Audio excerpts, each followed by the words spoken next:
Well, AMISOM is a continental peace support operation which was deployed in Somalia to support the federal government of Somalia. At that time, it was the transitional federal government of Somalia. It's an expression of the belief among Africans that peace is possible in Somalia, and that Somalia can be one of those nations which contributes to the growth of the continent. Well, first and foremost, I think that you need to look at our strategic objectives in Somalia. The number one strategic objective is to restore the sovereignty of the state, and by that, AMISOM is involved in neutralizing and degrading the capabilities of Al-Shabaab. The second objective of AMISOM in Somalia is to stand up the security forces. After years of civil conflict, the security forces were no longer what they used to be, and it is important to stand up an army which can defend the people and the borders of Somalia, so we're involved in that. The third strategic objective is to assist the government in building its own capacity, its own judicial capacity, its own institutions' ability to deliver on services to the people through training and other mentoring exercises that AMISOM is involved in.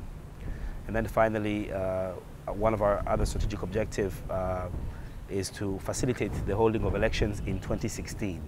So why am I mentioning all of that? Because all of that contributes to the fight against terrorism. Our counterterrorism strategy is actually the counterterrorism strategy of the federal government of Somalia, because we are here to support them. And their counterterrorism strategy is anchored on, number one, the prevention, in other words, addressing the issues which lead to the radicalizations of the youth, governance issues. The second part is the law enforcement part, and the law enforcement part, in that one, we are involved in several activities, not only to build the security forces, but to take the battle to the enemy and to make sure that we guarantee safety and security where in towns that the government has recovered. But there is another element to that as well, which is the reconstruct part. And the reconstruct part is to deal with the aftermath of terrorism attacks, because our goal is to make sure that the communities don't fight against each other as a result of some of the killings and so on that have happened. So I would say it's a three-pillar strategy: prevention, law enforcement, and reconstruction. It's a number of things. I think that the lack of employment, I think the fact that people are desperate, they have been in conflict for such a long time.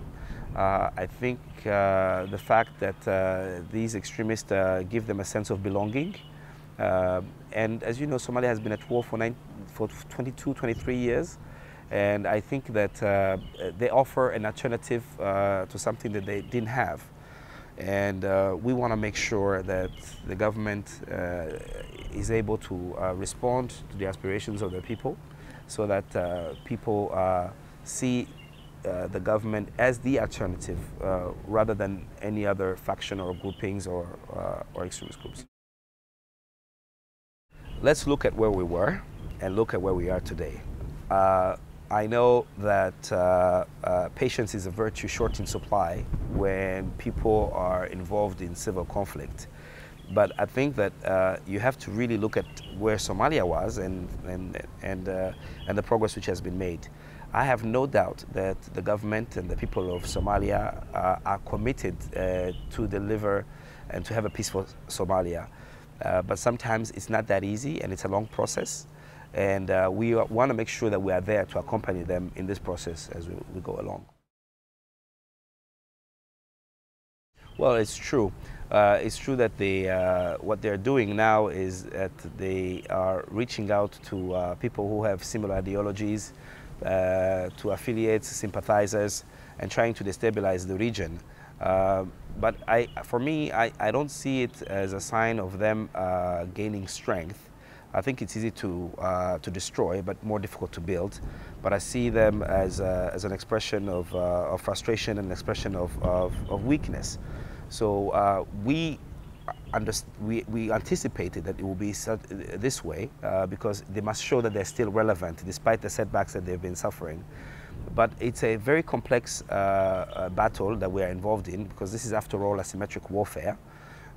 They want to tire us before we tire them. They want to frustrate us before we frustrate them. They want to mount us against each other before we can mount them against each other.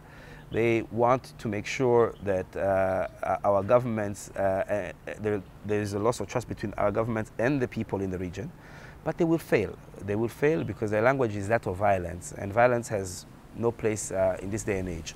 Of course, what we're doing, we are working with the region. We are working at the continental level.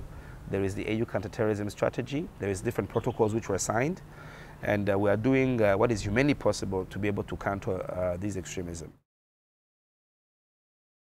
I think that no one should ever minimize any threat, but actually our role is to prevent it from happening, is to make sure that we have the right mechanism, the right judicial mechanism to deal with the threat of terrorism, and, like I said, to respond to these affected societies which have been affected by terrorism. So for us, I think that it would be irresponsible for anyone to minimize any threat. But we must make sure that our law enforcement agencies, whether it's here in Somalia or elsewhere, that we're equipped to deal with this threat.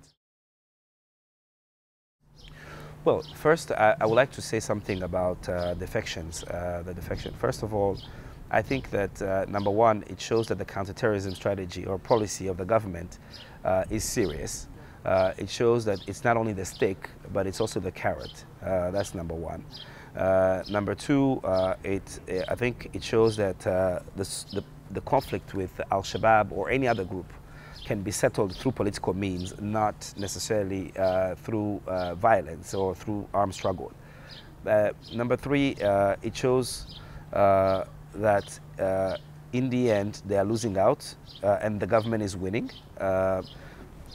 And that basically the message must be sent around to other groups and say the door is open for those who want to lay down their arms and renounce to violent extremism.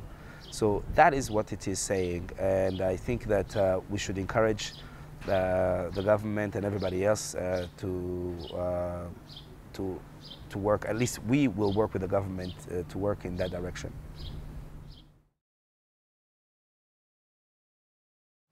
Well, for that, we support the government in these CORDON and search exercises, and the rest is up to the government of Somalia.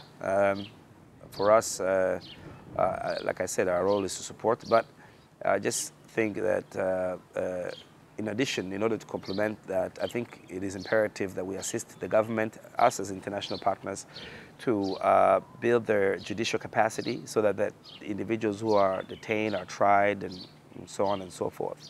I think they are committed to it, and as you've seen, in some instances, people who have been detained have been released. But they have been effective, and we intend to carry out more. Restoring peace in a country like Somalia, which has been at war for 22, 23 years, is not going to be a one-day process. I think that people should put things into perspective and understand that we are still doing, we're still in the process of doing baby steps in terms of restoring security. We are heading in the right direction, but it will take some time. Beyond dealing with Al-Shabaab, one can raise the issue of the number of weapons that you find in major cities in Somalia. We will have to deal with that. The disarmament process will have to happen. One will have to address the psychological scars with the Somali people. For a community which has been in conflict, sometimes a small dispute turns easily into a battle, and that will need to be addressed. But the commitment is there. We are winning, the government is winning, and we should just stay the course and make sure that people are not discouraged.